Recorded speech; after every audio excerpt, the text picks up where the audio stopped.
You are family. 3 words. No warning. No choice. Kwok Jun-ho, Seoul's most feared crime lord, spoke them in a hospital hallway while his mother's would-be assassins bled out on the floor. Sierra Whitfield, night shift janitor, mop handle still in her shaking hands, had saved the wrong person's life. Or maybe the right one. Because the ghost of Gangnam doesn't forget debts. And he definitely doesn't let families stand unprotected. Especially not the black woman who'd thrown herself in front of a bullet for his mother without knowing who she was saving. The hit had failed, but the retaliation? That was just getting started.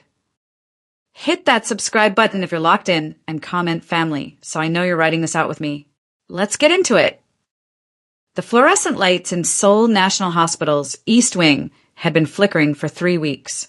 Maintenance kept saying they'd fix it. Sierra had stopped believing them. She pushed her mop bucket past rooms 304, 305, 306, water sloshing in rhythm with the gospel song under her breath. Wade in the water, children. She'd been in Seoul for 2 years now, teaching English during the day, cleaning the hospital at night. Her mama back in Atlanta kept asking when she was coming home. Soon, Sierra always said. Soon. But Seoul had gotten under her skin, the late night markets, the steam rising from street food, the way the city never really slept. She rounded the corner toward the administrative wing, then stopped. 2 men in dark suits stood at the end of the hallway. Nothing unusual about that. Doctors, lawyers, businessmen came through all the time. But something in their stance made Sierra's instinct scream. The way they were positioned. Flanking someone. A woman stood between them. Older, maybe 70, wearing a deep blue hanbok embroidered with silver cranes. Her hair was pulled into an elegant bun. She held herself like royalty, but her eyes darted left and right. Trapped. One of the men's hands moved to his jacket. Sierra saw the glint of metal. Later, she wouldn't remember making the decision. Her body just moved. She dropped the mop bucket with a crash that echoed through the hallway and grabbed the mop handle like a baseball bat. Hey! Her voice bounced off the sterile walls. The men turned. The woman's eyes widened. Sierra charged. The first man fumbled with his gun. Sierra swung the mop handle hard, connecting with his wrist. The gun clattered to the floor. The second man raised his weapon. A gunshot cracked through the air. Sierra felt the bullet pass, so close to her ear that the air itself burned. She didn't stop. She slammed into the woman, wrapping her arms around her and pulling them both to the ground behind a medical cart. Metal instruments crashed everywhere. Stay down! Sierra gasped. The woman stared at her with dark, intelligent eyes. You foolish girl. Ma'am, respectfully shut up and stay down. More footsteps pounded down the hallway, shouting in Korean. Security? Police? Sierra couldn't tell. She kept herself positioned over the woman, using her own body as a shield. Then a voice cut through the chaos. Cold. Absolute. Move, and you die where you stand. Sierra lifted her head just enough to see. The 2 would-be assassins were on their knees now, hands behind their heads. Surrounding them were men in black suits, different from the attackers. More organized, more lethal. And standing in the center of them all was a man who made the air itself feel heavier. Tall, lean, sharp-featured. His dark hair was slicked back, revealing a face that could have been carved from stone. He wore a perfectly tailored black suit, no tie, and when he walked, everyone else moved out of his way like water parting around a blade. His eyes swept the hallway, cataloging everything in seconds. The dropped gun, the medical supplies scattered across the floor, the mop bucket still rocking back and forth. Then his gaze landed on Sierra.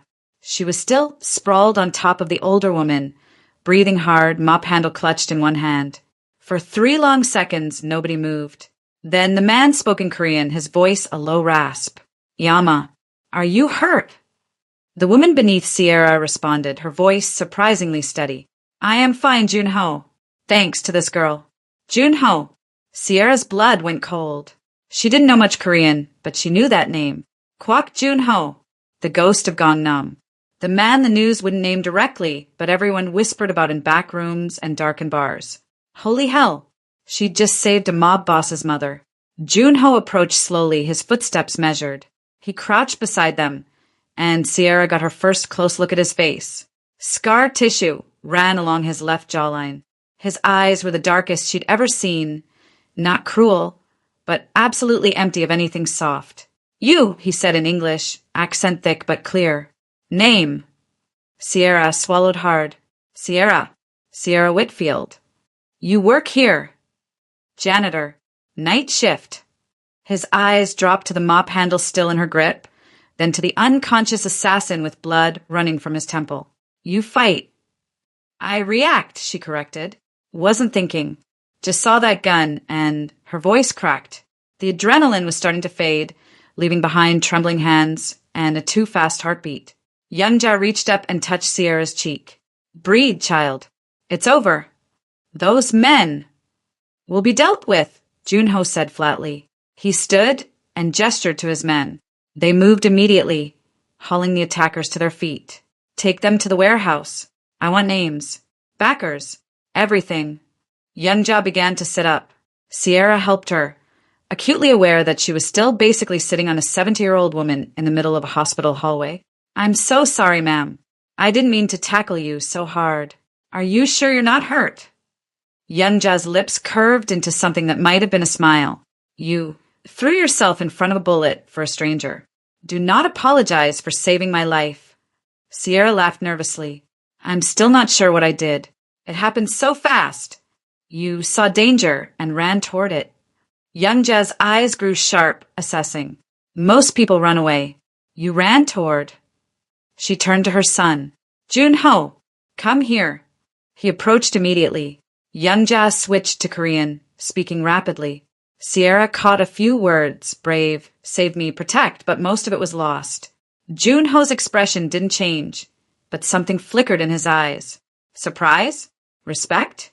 Then Young-Ja switched back to English. "Sierra Whitfield, you are no longer a stranger to me." "Ma'am, I was just..." "You protected me with your body. You asked for nothing, expected nothing." Young-Ja gripped Sierra's hand with surprising strength. "In my world, such actions create debts that cannot be repaid with money." Junho spoke, his voice carrying that absolute finality again. "You saved my mother's life. That makes you family." Sierra blinked. "I'm sorry, what?" "Family," he repeated. "Not metaphor. Not courtesy. You are under Quack protection now. Anyone who touches you answers to me." "Aye, that's not necessary." "Really? I was just doing what anyone would." "No." Young-Ja shook her head firmly. "Anyone would have run. Called security. Hidden. You put yourself between death and a woman you did not know." Her eyes welled up slightly. "My husband used to say, true family is not blood. True family is who will die for you without thinking twice. You proved that tonight." Security and actual police were arriving now, flooding the hallway.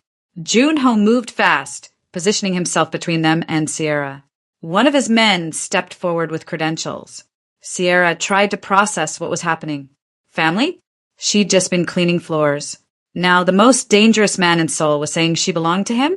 Junho pulled out a phone, spoke rapid Korean into it, then turned back to her. "You will give statement to police. Tell truth. You saw attack. You intervened. Nothing more. You do not mention my family. Understood?" "Ah, yes." "After statement, you come with us." "Come where?" Young-Ja stood, smoothing her hanbok as if she hadn't just nearly been assassinated. "Home, child. You cannot return to your apartment. The people who sent those men will learn who you are within hours. They will come for you." Sierra's head spun. "This is insane. I need to go to work tomorrow. I teach fourth graders." "We will handle it," Junho said, not offering, stating fact. He stepped closer, and despite everything, Sierra didn't feel afraid. She should. She absolutely should. But the way he was looking at her wasn't threatening. It was protective, possessive even. "You saved her," he said quietly, for her ears only. "She is my mother, my only family. That means you gave me everything that matters." His jaw tightened. "I do not forget debts, and I do not let families stand alone." Sierra looked between them, the elegant older woman with eyes full of fierce gratitude, and the stone-cold killer whose very name made powerful men nervous. Neither of them were giving her a choice. But somehow it didn't feel like a threat. It felt like she'd just accidentally walked through a door she could never close again. Okay, she heard herself say. Okay. Youngja smiled. A real smile this time, warm and genuine. Good girl. You will see. Family is not always who you are born to. Sometimes it is who finds you in a hallway when bullets are flying. If you've ever had a split-second decision change your entire life, drop it in the comments. Sometimes the universe puts people in our path for a reason. The house wasn't a house. It was a compound. Stone walls topped with subtle security cameras. Gates that opened silently, revealing a courtyard paved with dark granite.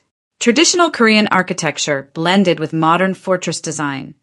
Curved tile roofs over reinforced concrete, wooden pavilions hiding bulletproof glass. Sierra sat in the back of a Mercedes that probably cost more than her entire student loan debt, watching this unfold through tinted windows. Youngja sat beside her, explaining in that calm, matter-of-fact way that this was the Iron Lotus Estate, named after Youngja herself, whose reputation before marriage had been fierce enough to earn the nickname. You ran a gang? Sierra asked, too tired to filter herself. I inherited one, Youngja corrected. My father had 3 daughters, no sons. People thought we would be easy targets. Her smile was razor thin. They learned otherwise. The car stopped. Men in suits opened doors. Sierra stepped out onto smooth stone, and the first thing that hit her was the smell, night-blooming jasmine, subtle incense, and underneath it all, the scent of pine from the trees surrounding the estate. Junho appeared at her elbow. Up close, she noticed details the hospital chaos had hidden. The way his collar was perfectly pressed, but his knuckles were scarred. The expensive watch that sat next to faded burn marks on his wrist. He was a walking contradiction, refined violence, elegant danger. You stay here tonight, he said. Tomorrow we assess situation. I need to call my school. And my roommate. She's going to freak out when I don't come home. Already handled. Your roommate has been informed you are safe, but dealing with family emergency. School has been contacted. Personal leave approved. 2 weeks. Sierra stopped walking. How did you? I have people. You can't just rearrange my life. Junho turned to face her fully. In the courtyard lights, his scar caught shadows. Those men came for my mother. They failed. Failure means retaliation. They will look for weak points, soft targets. You became soft target the moment you stepped between her and gun. He paused. I do not take chances with family. That word again. Family. Youngja touched Sierra's arm. Come, child. Let me show you your room. Then we eat. You must be starving. She was actually. Sierra let herself be led through heavy wooden doors into an interior that made her breath catch. Polished darkwood floors, screens painted with landscapes, low furniture arranged with perfect precision. It was beautiful and intimidating in equal measure. They walked through corridors lit by soft amber lights. Youngja pointed out rooms. The tea room, the library, Junho's office, firmly off limits, the kitchen. Finally, she opened a door to reveal a bedroom that was bigger than Sierra's entire apartment. Traditional ondal heating warmed the floor. A low bed with crisp white linens sat against one wall. Sliding doors opened to a private garden view. On a wooden stand, someone had already laid out fresh clothes, simple but expensive in her exact size. How? Sierra gestured helplessly at the clothes. Junho is very efficient, Youngja said simply. Bathroom through there. Fresh towels. Take time to wash off the night. Then meet us in main dining room. She paused at the door. Sierra? You are safe here. I promise you that. After she left, Sierra sank onto the edge of the bed and let herself shake. What had she done? She'd saved someone's life, yes, but now she was in the middle of something she didn't understand. Gangsters. Mob families. Assassinations. This wasn't her world. She was from Atlanta, from a family of teachers and church deacons. Her biggest crime was speeding tickets, and at one time she bought weed in college. She looked at her hands, still trembling, knuckles bruised from gripping that mop handle. You ran toward danger, Youngja had said. Most people run away. Sierra wasn't sure if that made her brave or stupid. The bathroom was a revelation. Heated tiles, a soaking tub, shower with jets that probably cost more than a car. Sierra stood under water hot enough to sting, washing away hospital antiseptic and fear sweat, trying to ground herself in something real. She dressed in the provided clothes, soft black pants, a simple cream blouse that fit perfectly, and followed the smell of food to the dining room. The table was low, traditional Korean style, cushions instead of chairs, and spread across its surface was enough food to feed 20 people. Sierra recognized some dishes from the markets. Kimchi, banchan side dishes, grilled meat. Others were unfamiliar, but smelled incredible. Youngja sat at the head of the table, already using chopsticks with elegant precision. Junho sat to her right, his jacket finally removed, sleeves rolled to reveal more scars on his forearms. Sit, Youngja gestured. Eat. You've had a shock. Food helps. Sierra lowered herself onto a cushion across from Junho. He was watching her with that unreadable expression again. She picked up chopsticks. Thank God she'd learned to use them properly and started with something safe, rice. For several minutes, nobody spoke. The only sounds were chopsticks clicking, the subtle hiss of the grill, the distant hum of security systems. Then Youngja said, "Tell me about yourself, Sierra Whitfield. How does a girl from America end up cleaning hospitals in Seoul?" Sierra swallowed her rice. Teaching program. I wanted to travel, see the world. Seoul seemed exciting. And your family? My mama runs a daycare in Atlanta. My older brother's a firefighter. Dad passed when I was 16. She picked at her food. They think I'm here teaching rich kids English and seeing temples. They don't know about the night job. Why hide it? Junho asked. His voice was quieter than before, more curiosity than command. Because my mama worries. She'd tell me to come home, that I was working too hard, that I should find a nice man and settle down. Sierra smiled despite everything. She means well, but she doesn't get it. I wanted something of my own, you know? My own life. My own choices. Youngja nodded slowly. I understand this. My father wanted me to marry young, have sons, disappear into a kitchen. Instead, she gestured at the compound around them. Sometimes the path we choose chooses us back.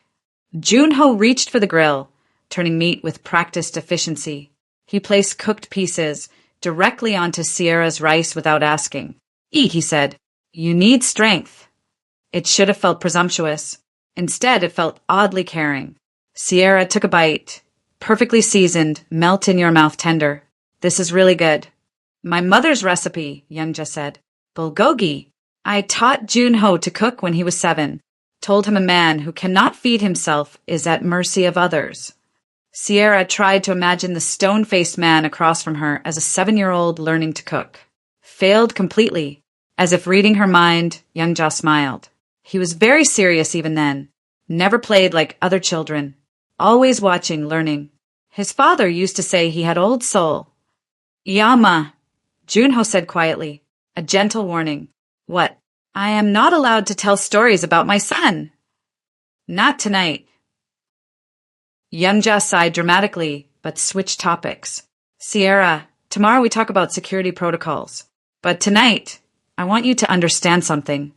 She set down her chopsticks, meeting Sierra's eyes directly. My husband died protecting this family. Rival gang 20 years ago. He took bullet meant for me. I held him while he bled out in street. Sierra's throat tightened. I'm so sorry. Do not be sorry. Be aware. Youngja's voice hardened. This life? It is not kind. It is not forgiving. People we love die. Sometimes in our arms. Sometimes because we were not fast enough, not strong enough, not careful enough. She paused. So when I say you are family now, you must understand price. Price is not just protection. It is also burden. You will worry every time Junho leaves this compound. You will see danger in every stranger's face. You will sleep lighter, dream harder. Then why claim me? Sierra asked. Why make me family if it's so dangerous? Youngja reached across the table and gripped her hand. Because you already paid price. You stood between me and Bullet without knowing who I was, what I could give you, whether I deserved saving. That is what family does. That is what my husband did. Her eyes glistened. I looked at you in that hallway and I saw him. Same instinct. Same foolish bravery. Same good heart that does not calculate risk before acting. Junho was watching his mother intently, something unreadable in his expression. And you, Youngja continued, turning to her son. You looked at this girl and saw something too. Do not deny it. His jaw worked. I saw someone worth protecting. You saw family, Youngja corrected. Before I even said words, you had already decided. I know my son. I see how you position yourself between her and doors. How you check sight lines. You claimed her same way I did. Junho didn't deny it. He just met Sierra's eyes across the table. My mother is all I have. She keeps me human. Without her, I am just weapon. You gave her back to me. That is debt I cannot repay with money or favors. He paused, only with loyalty, protection, family. Sierra felt something shift in her chest. These people barely knew her, yet they were offering something she'd been searching for without realizing, belonging. Real belonging, not the polite kind from coworkers or the temporary kind from roommates. I don't know how to be part of this world, she admitted. Good, Youngja said. We do not want you to change.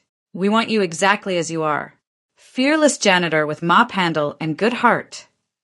She smiled. Besides, you bring something we need. What's that? Perspective. Reminder that there is world outside blood and violence. You will keep us honest. Youngja stood, motioning for them to continue eating. Now finish food. Tomorrow real work begins. Tonight you rest. You are safe. You are home. As she left the room, Sierra and Junho sat in sudden silence. The grill hissed softly between them. She means it, he said finally. Everything she said. My mother does not lie about family. And you? Do you mean it? He met her eyes. I have killed men for looking at my mother wrong. You think I do not mean it when I say you are under my protection. That's not what I asked. His expression flickered, the first real emotion she'd seen break through. I mean it, he said quietly. You are family now. That is not empty promise. That is blood oath. You understand. Sierra nodded slowly. I think I'm starting to. Family isn't always the one you're born into. Sometimes they find you when you need them most. Drop a purple heart if you believe that. Morning came with the smell of tea and consequences. Sierra woke in silk sheets, disoriented until memory crashed back. The attack, the compound, family. She sat up, joints protesting yesterday's adrenaline crash. Someone had left clothes outside her door, more practical this time. Dark jeans, fitted black top, soft leather jacket. Everything fit perfectly. She was starting to find Junho's efficiency both impressive and slightly terrifying. The main room held 3 people when she arrived. Youngja arranging tea with ceremony-level precision. Junho reviewing documents with reading glasses perched on his nose, somehow making him look more dangerous, not less, and a new face. The man was older, 50s maybe, with silver threading his black hair. He had the bearing of someone military trained, standing with perfect posture, even while relaxed. When he saw Sierra, he bowed slightly. Miss Whitfield, I am Kong Min-suk, head of security for Kwok family. His English was British accented, crisp. Sierra returned the bow awkwardly. Nice to meet you. Mr. Kong will be teaching you, Junho said without looking up from his papers. Teaching me what? How to stay alive. Now he looked up, removing the glasses. You are under protection, yes. But protection is not same as helpless. You proved you can fight. We make you better at it. Youngja poured tea into delicate cups. Also, you learn our world. How things work. Who is friend? Who is enemy? Who is pretending to be one while being other? Kong pulled out a tablet, swiping through files. The men from last night have been persuaded to talk. They were hired by Lee Sang-ok. The temperature in the room dropped 10 degrees.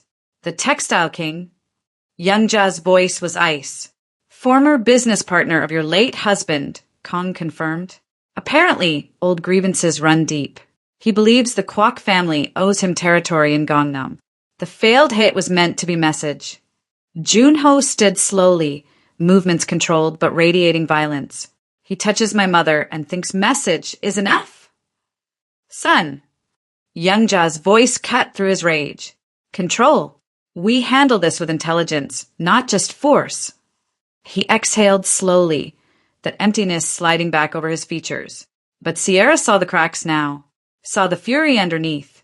What does this mean for Sierra? She asked, getting tired of being discussed like she wasn't in the room. Kong turned to her. Lee Sang-ok now knows you saved Mrs. Kwok. His intelligence is good. He'll have your photo, background, everything within 24 hours. You're not just witness. Your statement. You showed his hired guns were weak enough to be stopped by Janitor with mop. He almost smiled.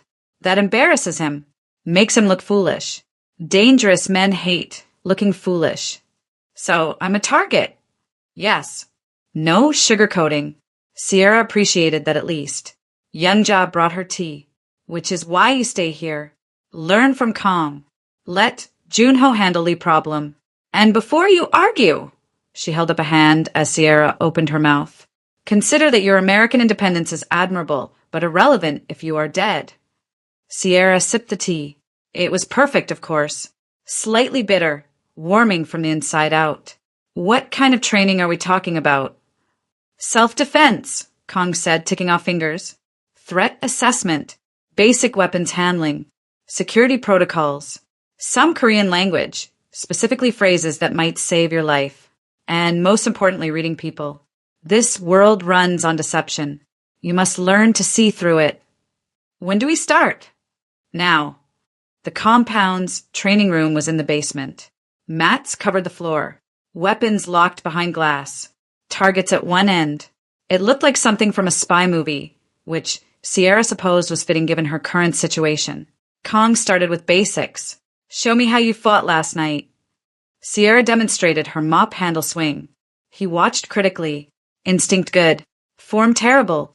You telegraph every move. Drop your guard. Expose your neck.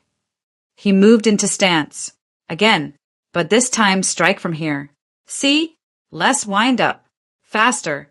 Harder to see coming. They drilled for an hour. Kong was patient but demanding, correcting her stance, her grip, her breathing. Sierra's muscles burned, but she pushed through. If she was going to survive in this world, she needed to be more than lucky. Upstairs, Junho was making calls. She could hear his voice through the ceiling, that cold, clipped tone that probably made grown men nervous. She wondered what he was saying, what he was planning for Lee Sang-ok. During a water break, Kong said, You're wondering why boss claimed you so quickly. Little bit, yeah. Mrs. Kwok is everything to him. Only softness in a hard life. When you saved her, you saved the only thing keeping him human. Kong took a drink from his own bottle. Also, he respects bravery. Most people in this world act from calculation. You acted from heart. That is rare. Valuable.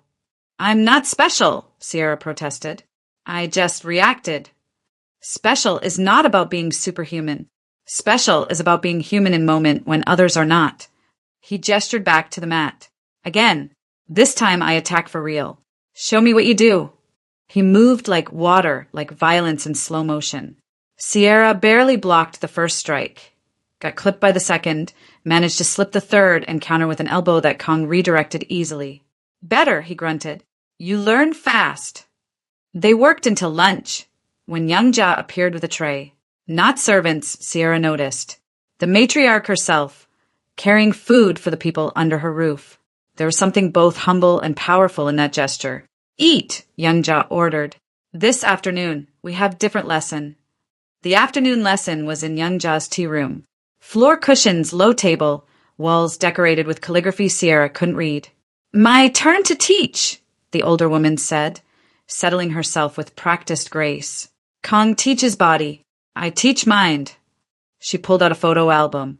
Old pictures, some black and white, showing a younger Youngja with harder edges and colder eyes. This is me at 25, already running my father's operations after his death. See this picture? A group photo. Youngja in center, surrounded by men in suits. These men all thought women could not lead. They smiled in photos plotted behind my back. Within year, 3 were dead, 2 in prison, 1 fled to China. She turned the page. This is what I learned. True power is not in violence. Violence is tool. True power is in knowing when to use violence and when to use fear of violence. Understanding. Sierra nodded slowly. Lee sang okay. He uses violence carelessly, like hammer hitting every problem. That is why he will lose. Young Ja's finger traced another photo, her wedding day. My husband understood this. He was powerful because people wanted his approval, feared his disappointment. That is control, not fists. Psychology. She looked up at Sierra.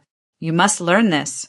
You cannot outfight Junho's enemies, but you can outthink them. Use their expectations against them. They see black women foreign, they assume weakness. Let them assume. Then surprise them. Is that what you did? Young Ja smiled, and it was sharp enough to cut. Men assumed I was weak. I let them think it. Then I destroyed them with their own assumptions. She closed the album. You have advantage, child. You are unknown variable. Use it. They spent hours talking about power dynamics, about reading body language, about the subtle art of intimidation without saying a word. Young Ja shared stories from her decades in this world, each one a lesson wrapped in anecdote. Sierra found herself fascinated. This wasn't just mob history. It was sociology, psychology, strategy. Young Ja had survived in a male-dominated criminal world by being smarter, more patient, more ruthless when necessary. Why are you telling me all this? Sierra asked. Because Junho needs someone who understands his world but is not corrupted by it. Someone who can counsel him with wisdom, not just loyalty. Young Ja poured more tea. I am old. I will not be here forever. When I am gone, he will need someone to remind him there is more to life than revenge and territory. I'm not qualified for that. You saved my life without thinking about cost. That qualifies you more than anyone who calculates every move. Young Ja met her eyes. Do you know why I really claimed you as family? Why? Because when you threw yourself in front of that bullet, I saw something in your eyes. Not fear, not calculation, just pure, instinctive goodness. That is what this family needs. What my son needs. Her voice softened. He has been alone for so long. Even surrounded by men, he is alone. You changed that. In one moment, you showed him someone could care without agenda. Sierra felt her throat tighten. He barely knows me. He knows enough. My son does not give trust easily, but he trusts you. I see it in how he watches you, ensures you are fed, safe, comfortable. That is not obligation. That is family. The door opened. Junho stood there, jacket spattered with something dark. Blood? Sierra's heart jumped. It's handled, he said simply. Young Ja's expression didn't change. Lee understands his place now. He will not bother us again. And his men also understand. The conversation was coded, but Sierra got the message. Whatever Junho had done today, Lee saying okay was no longer a threat. She should probably feel disturbed. Instead, she felt safe. Junho's eyes found hers. You are okay. Training with Kong, she said. I'm sore, but okay. Something almost like a smile touched his mouth. Good. You need to be strong. This world does not forgive weakness.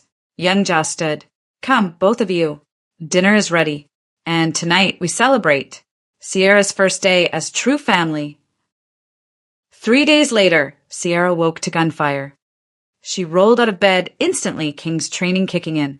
Stay low. Assess. React. She grabbed the metal lamp from the nightstand, improvised weapon, and moved to the door. The hallway was chaos. Men in black suits running with weapons drawn. Orders shouted in rapid Korean. More gunfire, closer now. Sierra's first instinct was to hide. Her second, stronger instinct was to find Young Ja. She ran barefoot through the compound, following muscle memory from 3 days of security drills. The matriarch's room was in the east wing, behind 2 security checkpoints and a reinforced door that was currently standing open. Not good. Sierra burst through to find Young Ja standing calmly in her nightgown, a pistol in her hand with practiced ease. Behind her, Junho was covering the window, his own weapon tracking something outside. Sierra, Young Ja said without turning, you should be in safe room. So should you. I do not hide in my own home. More gunfire. Glass shattered. Junho moved like liquid violence, returning fire with controlled precision. Yama, Sierra, safe room, now. How many? Youngja asked. 8, maybe 10. They're pinned in courtyard. He ejected a magazine, slammed in another. Kong has them contained, but they brought RPG. They're not leaving without fight. An RPG, a rocket-propelled grenade. In residential Seoul, Sierra's mind reeled. Lee. Youngja's voice was ice. Lee's cousin. Revenge for what I did. Junho glanced back at them. This is my fault. I should have finished entire family. You showed restraint, Youngja countered. That is not weakness. Restraint kills people we love. The way he said it, we love, sent something warm through Sierra's chest, even as bullets whined past the window. Kong appeared in the doorway, bleeding from his shoulder, but moving efficiently. Boss. Back entrance is compromised. 2 men made it to service corridor. Junho's expression went arctic. The service corridor led directly to the family wing, to his mother, to Sierra. He moved to the door, then stopped. Looked back at them. Stay here. Lock door. If anyone comes through who is not me or Kong, shoot them. He pressed his pistol into Sierra's hands. Their fingers touched for a moment. His were steady, hers were shaking. I don't know how to use this, she said. Point. Pull trigger. Do not hesitate. His eyes bore into hers. Protect my mother. That is only thing that matters. Then he was gone, moving into the corridor with Kong at his back. Youngja locked the door, then moved to sit calmly on her bed. Come, sit with me. Shouldn't we? We wait. We trust. That is what family does. Sierra sat, the gun heavy and foreign in her lap. Outside, the sounds of battle continued. Shouting, gunfire, the distant whump of an explosion that shook the walls. This is my life, Youngja said quietly. This is what you joined when you saved me. I am sorry you must see this. Are you okay? The older woman smiled sadly. I have been through worse. When my husband died, our enemies thought we were weak. They attacked every night for 2 months. Junho was 14. He killed his first man during that time, protecting me. She touched the pistol in Sierra's lap. That is when I saw his childhood die. He became weapon because he had to be. That's too young, Sierra whispered. Yes, but this world does not care about too young. It only cares about strong enough or not strong enough. Youngja met her eyes. He carries ghosts, Sierra. Men he killed. Choices he made. Darkness he waded through to keep us alive. That is why I need you. You see him as man, not as weapon. That is precious. Footsteps in the corridor. Both women tensed. Sierra raised the pistol, finger on the trigger like Junho showed her. The door lock clicked. Began to turn. Sierra aimed at center mass. Prepared to shoot. Her heart hammered, so hard she could barely breathe. The door opened. Junho stood there, covered in blood. His white shirt was ruined, face spattered with red. He looked at the gun pointed at his chest, then at Sierra's face. Good, he said. You were ready to shoot. Sierra lowered the weapon, hand shaking violently now. Is it over? Yes. All dead. Lee family is finished. He walked to his mother, checking her for injuries with gentle hands. You are okay? I'm fine. Sierra kept me company. Youngja touched his bloody cheek. And you? This blood. Not mine. He straightened, jaw tight. They brought rocket launcher to my home. To your bedroom. No more restraint. I finished it. His eyes found Sierra's. She was still sitting on the bed, still holding the gun, still processing the fact that she'd been seconds from shooting someone. He crossed to her, knelt down to her eye level. Give me the gun. She handed it over numbly. You did well. Stayed calm. Protected her. That is all I asked. His voice was softer than she'd ever heard it. You did well. I was terrified. Fear is smart. Fear keeps you alive. He stood, offered his hand. Come. Safe now. You need water, food, rest. She took his hand. It was still warm from holding weapons, still sticky with blood that wasn't his. She should be repulsed. Instead, she felt safe. This man had just killed multiple people to protect his family. To protect her, Young Ja stood as well. Tonight we sleep together. Main safe room. No one alone until we know no more threats. The safe room was hidden behind a bookshelf in Junho's office. Inside was a small apartment, bed, kitchen, bathroom, enough supplies to survive a siege. The walls were reinforced concrete. The door was steel. Sierra collapsed onto the sofa. Adrenaline drain left her shaking, nauseous. Young Ja appeared with tea and a blanket, tucking it around her with maternal efficiency. Breathe, child. It's over. Junho disappeared into the bathroom. She heard water running, the shower. When he emerged 20 minutes later, he was clean, wearing fresh clothes. The violence washed away, but his eyes still carried it. He sat in a chair across from them, loading magazines with methodical precision, preparing for the next attack, the next threat.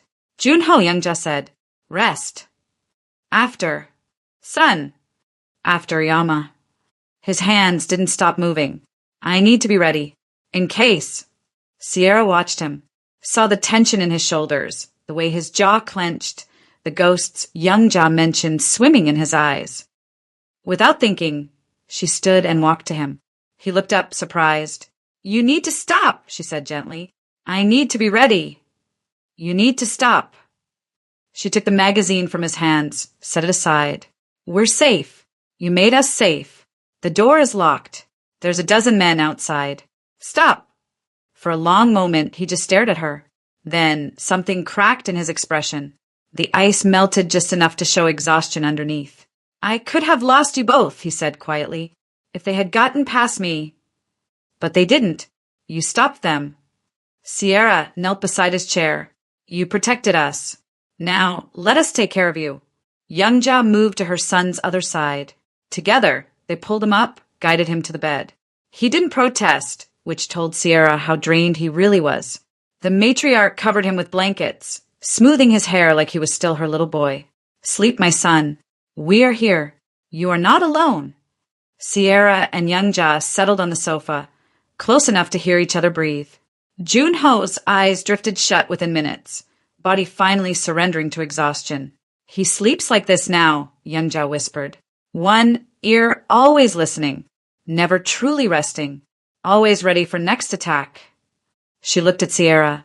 You see now what this life does? Yes, and you are not running. Sierra looked at the man who'd killed to keep them safe, the woman who'd faced assassins with pistol and dignity, the strange found family that had claimed her in a hospital hallway. No, she said, I'm not running. Young Ja's eyes glistened.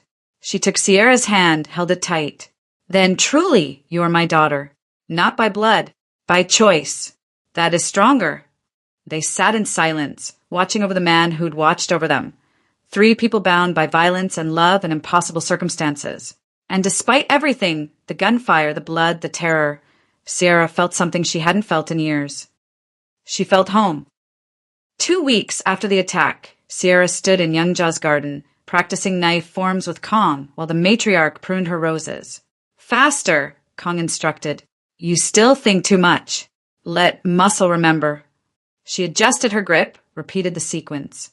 Thrust, turn, slash.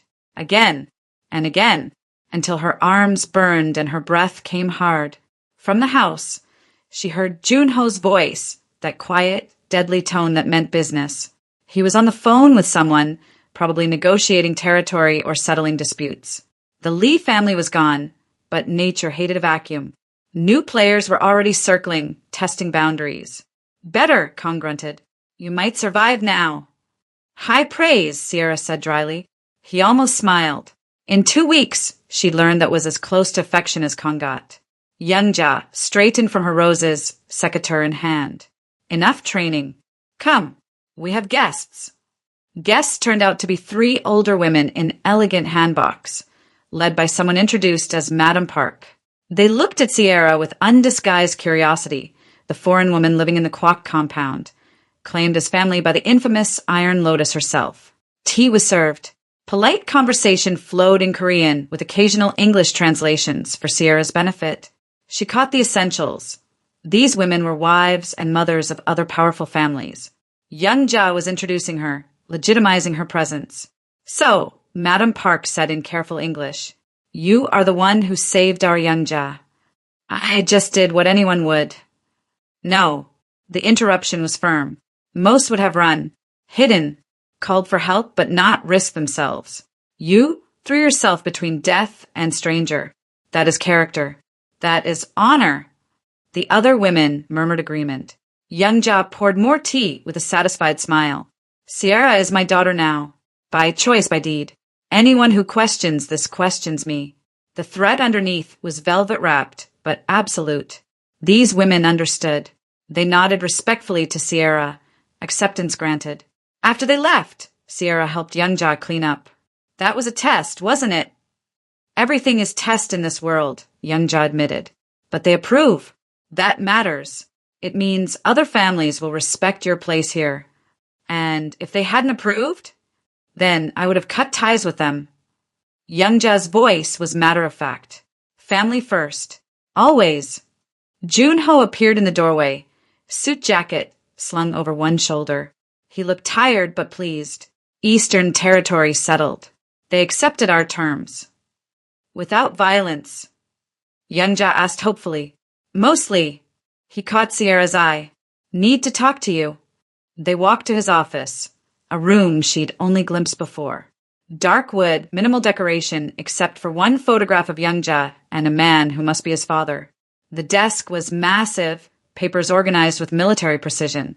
Junho closed the door, gestured for her to sit. He poured 2 glasses of whiskey from a crystal decanter, handed her one. "You don't have to stay," he said without preamble. Sierra blinked. "What?" "Threats are gone. Lee family finished. You're safe now. Free to go back to your life. Teaching, cleaning, whatever you want." He sipped his drink, not meeting her eyes. 2 weeks was enough to see what this life is. Now you can choose. "You're giving me an out." "Yes. Why?" He was quiet for a long moment. "Then, because you deserve choice. You saved my mother from instinct, from goodness. But staying here, that is different choice. That is choosing violence, danger, isolation. Not everyone can live this way." "Can you?" she asked quietly. His eyes finally met hers. Dark, fathomless, carrying weight she couldn't fully understand. "I do not have choice. This is my birthright, my curse, my responsibility. But you? You have whole world available." Sierra set down her glass. "What if I don't want the whole world? What if I want this?" "You don't know what you're saying." "I know exactly what I'm saying." She stood, moved closer. "In 2 weeks, I've been shot at, seen people die, held a gun on your bloody face when you walked through that door. And I'm still here. Still choosing to be here." "Sierra, your mother taught me about power and strategy. Kong taught me to fight. You taught me what it means to protect the people you love, no matter the cost." She took a breath. "I could go back to Atlanta. Teach kids, date normal guys, have a normal life. But I don't want normal anymore. I want this. I want you." The last word hung in the air between them. Junho stood slowly, closing the distance until only inches separated them. "You understand what you're saying? Who I am? What I've done? I know you're a killer. I know you run a criminal empire. I know you've got ghosts that wake you up at night." She held his gaze. "I also know you cook bulgogi for your mother, that you read with glasses, that you checked on me every night after the attack, even though you thought I was sleeping, that you carry the weight of every person under your protection like it's carved into your bones." His hand came up, cupped her cheek. The touch was gentle, shocking from hands that had killed so recently. "I cannot give you normal life. I don't want you to. I cannot promise safety. This world is dangerous. I know. I'm not stupid, Junho. I'm just." She covered his hand with hers. "I'm choosing you. The whole package. The compound, the danger, the blood. Your mother, your men, your impossible life. I'm choosing all of it." Something broke in his expression. The ice cracked fully, revealing the man underneath, vulnerable, desperate, terrified of losing one more thing he cared about. He kissed her. It was nothing like she'd expected. Not forceful or claiming. Tender. Questioning. His other hand found her waist, pulling her closer but leaving her room to pull away if she wanted. She didn't want to. When they finally broke apart, Junho pressed his forehead to hers. You are crazy. You know this. Completely. My mother will be insufferable. She has been planning this since hospital. Sierra laughed. I'm aware. He pulled back enough to look at her properly. This is not romance story. This is not safe. I have enemies who will use you to hurt me. I will have to do terrible things to protect you. You will see sides of me that... I've already seen them, she interrupted. The night of the attack. You were covered in blood, and you still checked on me first. That's who you are. Everything else is just context. His thumb traced her cheekbone. You humble me, he said quietly. You make me want to be better. Less violent. More human. You're already human. You just forgot sometimes. From the doorway, Young Ja's voice. Finally! I thought you two would dance around each other forever. They jumped apart. The matriarch stood there looking supremely satisfied. Yama. Do not Yama me. I am old, not blind. She walked into the office, pointing at both of them. Sierra chooses to stay? Yes, Sierra said firmly. Good. Then we make it official. Traditional ceremony. I will contact families, arrange blessing, prepare feast. She was already planning, barely pausing for breath. 3 weeks preparation. Maybe 4. We must do this properly. Mother, Junho said. You just finally admitted what was obvious to everyone with eyes. Now we make her family officially. Ceremonially. No more question about her place here. Young Ja took both their hands, placed them together. My son, my daughter, my family. This is what I dreamed of when your father died, that you would find someone to stand with you, to keep you human. Her eyes glistened. Junho pulled his mother into an embrace, and Young Ja gestured for Sierra to join. The 3 of them stood there, holding each other in the middle of an office where life and death decisions were made daily. Thank you, Young Ja whispered to Sierra, for saving my life, for saving his, for choosing us when you could have run. Thank you for claiming me, Sierra whispered back, for teaching me strength, for showing me what real family looks like. 3 weeks later, the courtyard was transformed with red lanterns and white silk. Traditional musicians played while guests in formal handboks filled every space. Sierra wore a geoghery in deep crimson, her hair styled by Young Ja's own hands. The ceremony wasn't a wedding, not exactly. It was something older, more binding. An adoption ritual, a claiming ceremony, a formal declaration that Sierra Whitfield was now part of the Kwok family with all rights and protections that entailed. Young Ja stood before the altar, speaking in Korean. Kong, translated quietly, this woman saved my life without knowing who I was. She protected me without thought for cost. She chose us when she could have walked away. By blood of my blood, by honor of my ancestors, by strength of my conviction, I claim her as daughter. Let no one question. Let no one threaten. She is mine and I am hers. She took a knife, ceremonial, ancient, and made a shallow cut on her palm, then offered it to Sierra. Sierra's hand shook as she took the knife, but she didn't hesitate. She cut her own palm, pressed it to Young Ja's. Blood mixed while the crowd watched in reverent silence. Daughter, Young Ja said in English. Mother, Sierra replied. Junho stepped forward next. No cut this time.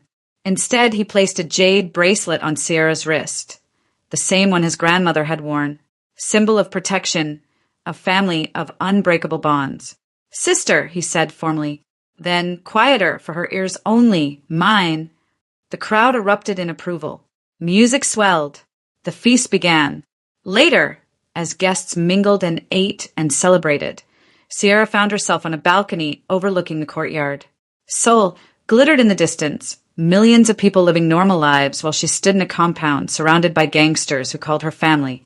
Junho appeared beside her, 2 glasses of plum wine in hand. He offered one, and they stood in comfortable silence, watching the city. Regrets, he asked. Not one. You're lying. You must have at least small regret. This life is not what you planned. Sierra smiled. Plans change. I planned to come to Seoul for a year, teach some kids, see some temples. Instead, I saved a Mafia matriarch with a mop, got claimed as daughter, fell for her terrifying son, and joined a crime family. She sipped her wine. Best accident of my life. He smiled, a real smile, the kind that cracked his usual mask. My mother keeps saying fate put you in that hallway. What do you think? I think I don't believe in fate, but I believe in you. He took her free hand, the one wearing his grandmother's bracelet. You changed everything, made this house feel like home again, made me remember there's more to life than territory and revenge. Is that good or bad? Good. Terrifying, but good. He kissed her knuckles. I will protect you.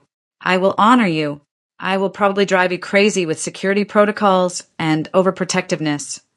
I'm counting on it. From below, young Jock called up to them. Come down. You're missing the celebration. Junho sighed but smiled. Sierra laughed and pulled him back toward the stairs.